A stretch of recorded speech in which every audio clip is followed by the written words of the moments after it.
Hi, and welcome to my second vlog on the technical model for the Snatch. Within this vlog, I'm going to look at the technical model, certain movement dysfunctions, and then corrective exercises to help improve Snatch performance.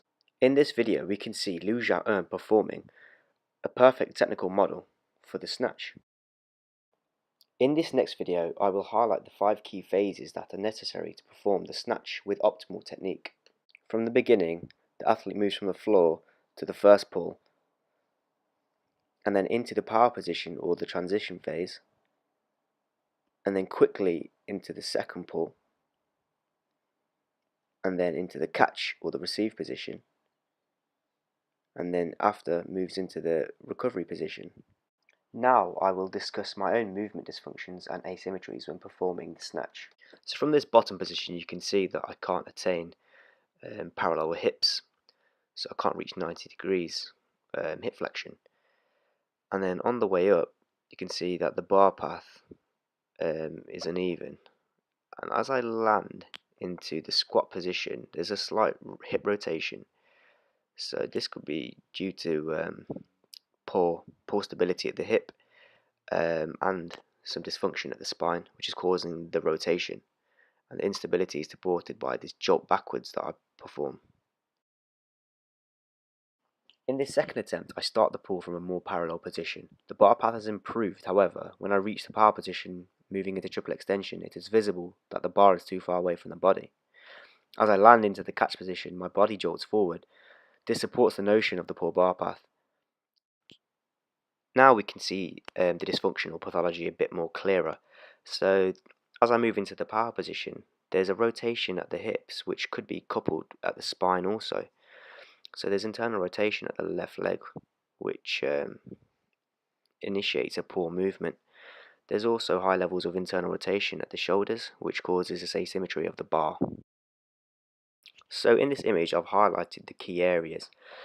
So at the hip there is a collapse at the knee, which in the previous video we could see that there was rotation at the hips from the spine. So this coupling at the spine can cause this rotation at the hips, but this could be added with either tight adductors or internal rotators overworking, but it is a coupled dysfunction. Also, this left elbow is internally, well, it's bent, which could be due to internal rotators at the shoulder, which is causing this problem, which then causes the asymmetry of the bar in an overhead position. So in this image we can see the asymmetry of the bar, and this is being caused from the shoulders being highly internally rotated, and this lack of external rotation can be the culprit for this problem. We can also see that there's tilting to the left side, which is another stability issue which needs to be corrected.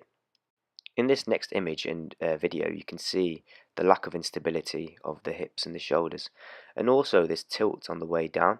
You can see the shift towards the left hand side of my body.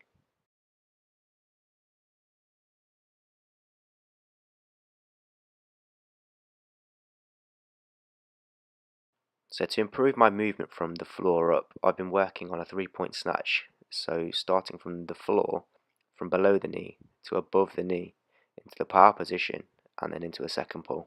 A derivative exercise for the snatch would be a power snatch. So from the floor up everything would be the same, however after triple extension and when the bar travels overhead I would land in a quarter squat instead of a deep squat.